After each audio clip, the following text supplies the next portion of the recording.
চলুন দেখে নি 24 ঘন্টায় দেশে কি কি ঘটেছে। কমেডিয়ান সামাই রানা হাজির হয়েছিলেন ব্যাডাস বলিউডের ছবির স্পেশাল স্ক্রিনিং এ, যেটা শাহরুখ খানের ছেলে আরিয়ান খানের ডাইরেক্টর হিসেবে ডেবিউ।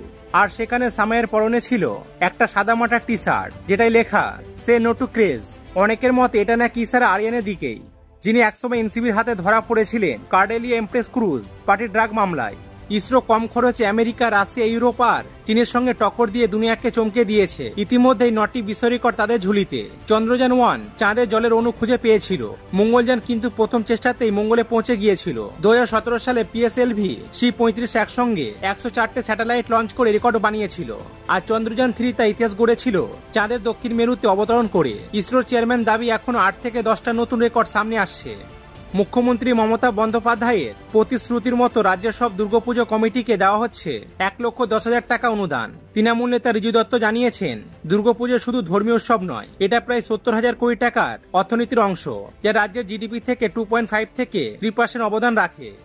প্রদেশ কংগ্রেস দপ্তরে ভাঙচুর ঘটনায় গ্রেপ্তার হওয়া বিজেপি নেতা রাকেশ সিং সহ 7 জনকে শিয়ালদহ আদালত ব্যক্তিগত বন্ডে অন্তর্বর্তীকালীন জামিন দিল। প্রত্যেককে মুক্তি দেওয়া হয়েছে 1000 টাকার বন্ডে। এই মামলায় আগে জামিন পেয়েছিলেন রাকেশের ছেলে শিবম সিং।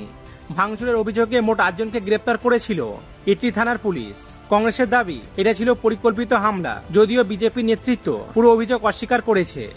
বাংলাদেশের কাশিমপুর শ্মশান মন্দিরে চাঞ্চল্যকর ঘটনা। বুধবার বিকেলে দুর্বৃত্তরা ভেঙে দিল 6টি আংশিক প্রস্তুত প্রতিমা।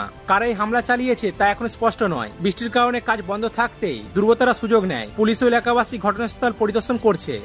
হলিউড স্টার সিডনি সুইনি এবার পা রাখতে পারেন বলিউডে। শোনা যাচ্ছে তাকে অফার করা হয়েছে ভারতের সবচেয়ে ব্যয়বহুল ছবিগুলির একটি লিড রোলে। আর তার জন্য পারিশ্রমিক নাকি 530 কোটি টাকার বেশি। এটাই হতে পারে সিডনির প্রথম বলিউড এন্ট্রি। যেসব যাবজ্জীবন সাজাপ্রাপ্ত বন্দী 14 বছর কারাগারে কাটিয়েছেন, তাদের মধ্যে 45 জনকে মুক্তি দেওয়ার সিদ্ধান্ত নিল রাজ্য সরকার। এক্স হ্যান্ডেলে মুখ্যমন্ত্রী মমতা বন্দ্যোপাধ্যায় জানিয়েছেন, যাদের আচরণ কারাগারে ভালো ছিল কেবল তাদেরই মুক্তি দেওয়া হচ্ছে। প্রতি বছর পুজোর আগে এমন অনেক বন্দীকে মুক্তি দেওয়া হয়, এবারও তার ব্যতিক্রম নয়।